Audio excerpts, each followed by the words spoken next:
hands of Martin going to. Thank you. Well, as Chris said, thanks very much first of all for coming down. I understand we may as well cut through the crap, as they say. I guess you were both possibly a little bit intimidated about coming, thinking there was going to be people, as we said, with burning torches and thankfully from the group that's here, I think you know you're very welcome. Absolutely. First of all, I think as we said during the interview that you kindly gave us for Fab, but Dominic wasn't around, probably smoozing somewhere on that. Give us an idea, first of all, both of you, how you both came into the business of acting, and then we'll talk about the big jump into international students. So, after you. It's something I've always wanted to do. My dad's an actor, my granny's an actor, and I never really considered doing anything else. I kind of went through school, and towards the end of school, I don't like to interject, but it's not just a granny. I mean, I've got a granny. Can you tell us who your granny was? Granny Deborah. I call her GD, Deborah Carr.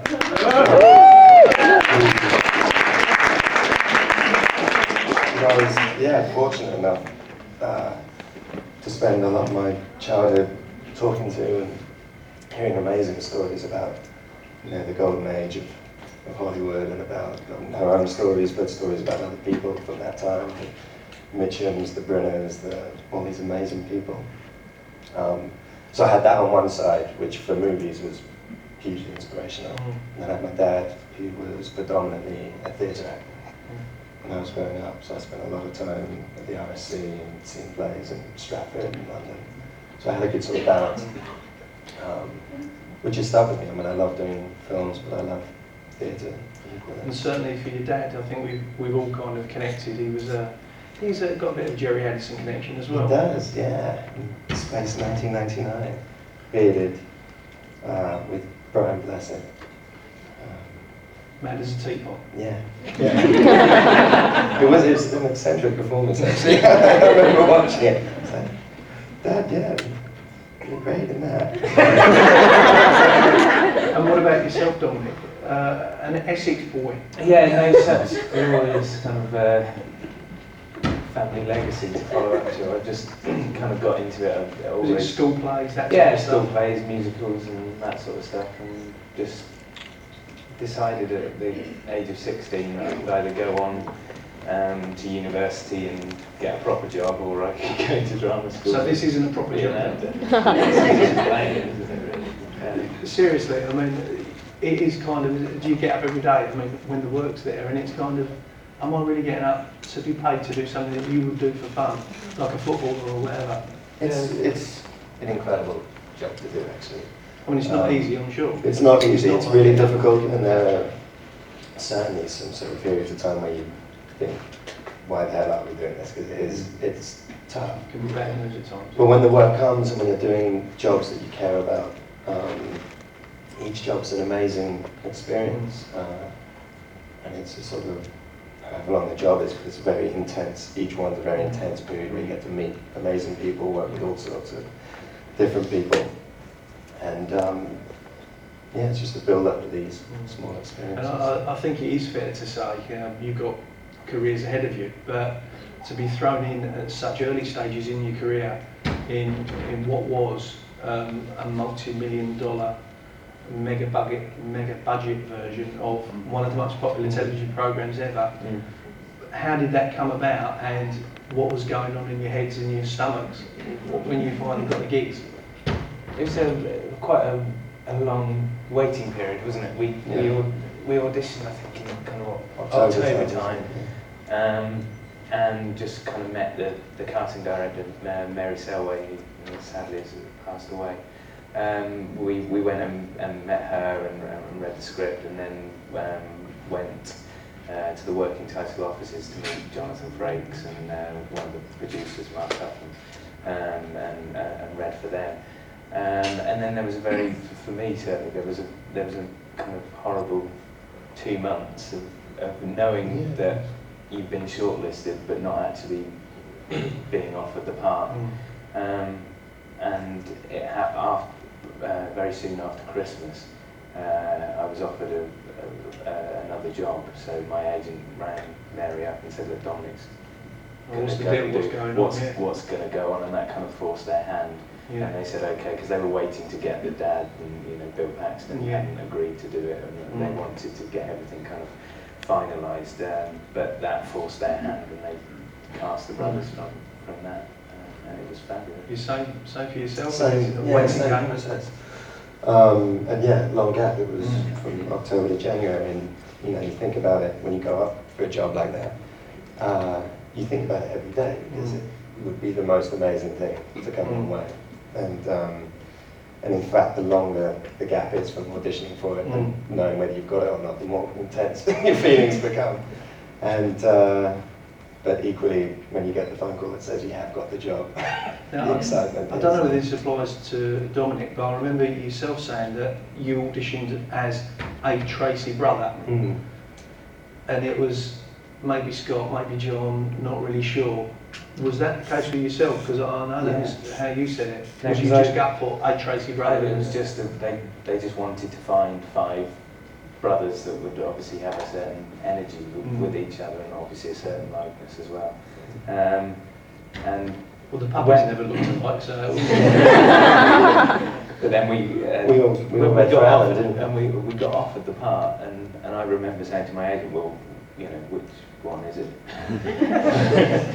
Get the videos, so I can check what's available. Yeah. And I think it was the Daily Mail that confirmed it. That was the picture with the puppet. Yeah.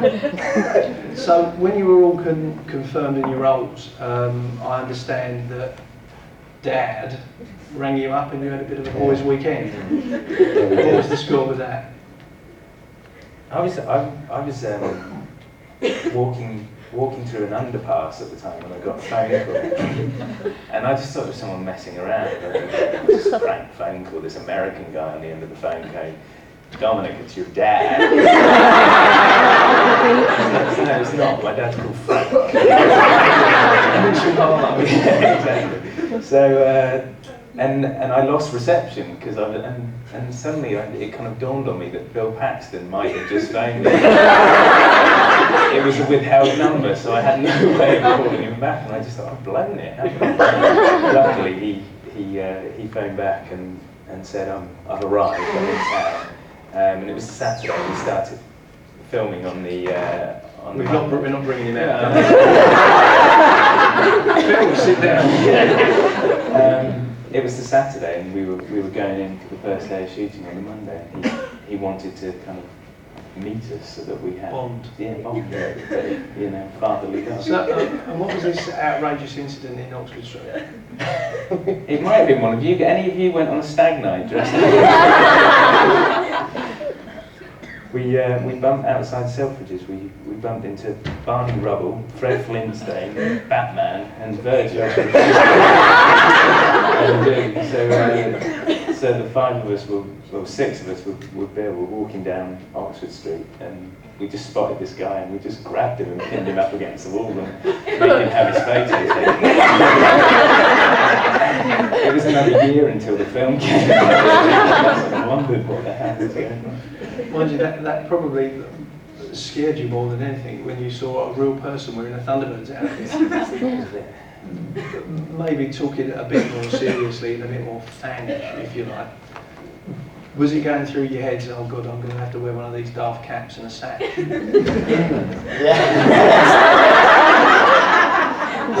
How far down the line was it before you realised that wasn't going to be the case and it was going to be this kind of racing team kind of look? Quite early on, in fact, maybe even before we met Bill, we'd been in to have a costume fitting, and the woman I'd actually worked with her before, Alan, he did the costumes. And when I heard it was her doing them, then I thought, okay, it's going to be fine because she's brilliant. She's at the top of her game. But we did almost have to wear caps. Very horrible baseball. And they were big, and in fact there was a scene that we shot 2 versions of. It's the scene by the Thames.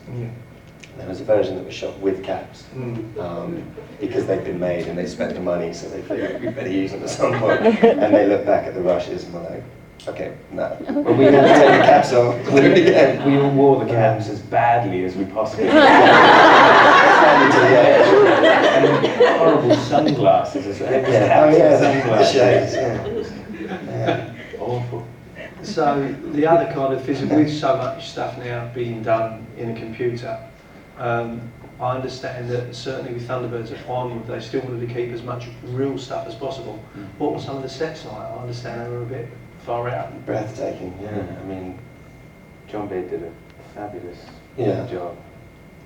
and we got to spend a week on Tracy Island with the pool. They really built a lot of that. So it's just that when you see the shots around the house, that was all there. And the sky in the background's all CGI. Yeah. But the pool was there and the building. Just And all the amazing. palm trees and all Yeah, that the sort of trees stuff. and That was the thing, you was just wearing swimming trunks. So does anyone remember that? Okay, that's it. Well, again, in professional terms, all of a sudden working with guys like Bill Paxton, maybe not a lot of stuff with Ben Kingsley, but him being around about, well, that must be a bit mind-blowing for young guys in the industry. it's great, really Dream comes inspiring. true. Yeah. And two very different, two people, both brilliant at what they do, but very different styles of acting. Polar opposite energy, built Completely. very kind of mad and kind Yeah, of exactly. frenetic all the time. Ben Kingsley's very chilled and kind of centred. But learned so much from working with both. Frakes. Jonathan Frakes, who I'm sure you all know.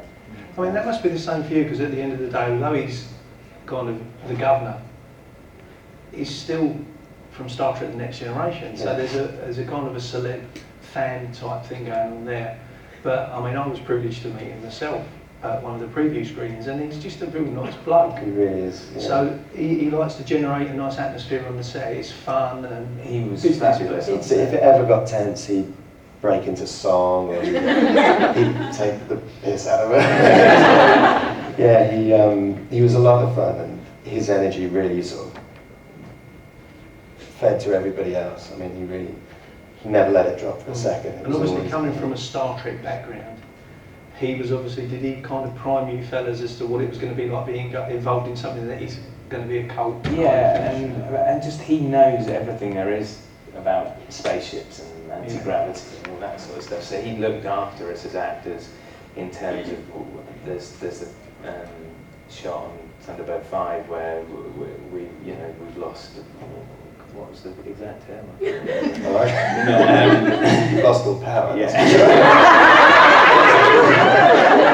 So we're doing a bit of floating, and we had to have full body casts made because Jonathan was very concerned that he'd done it in the past, wearing kind of harnesses which cut in Kind of pantomime. in a not very kind of comfortable place. So he had us He spared us. spared us and had us full body casts made, and then we were spun around on poles for a couple of days.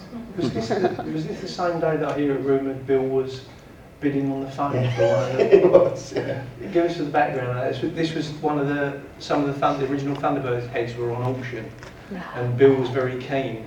The rumour was true, it was Bill that was after them. And I understand he was floating with a phone. He was floating with a phone, and he had an advisor there. I can't No, he remember had who his was. driver. He had his driver. His driver was doing the calls, and it started. I can't remember what the first bidding price was, but it started off. It was a bit of money, but It's like a couple of £100. yeah, it's a couple £100. When it reached £35,000, and he was still bidding, and you could see in his face that he didn't want to stop the game, but because everyone was there. everyone was there. So he didn't want to stop it, but suddenly he was like thinking his wife's going to kill him. The relief on his face when someone had bid £1,000 more than him or something. He was like, he got up to 35. He pulled out at 35,000. Yeah. So if Chris King's here, it was his fault.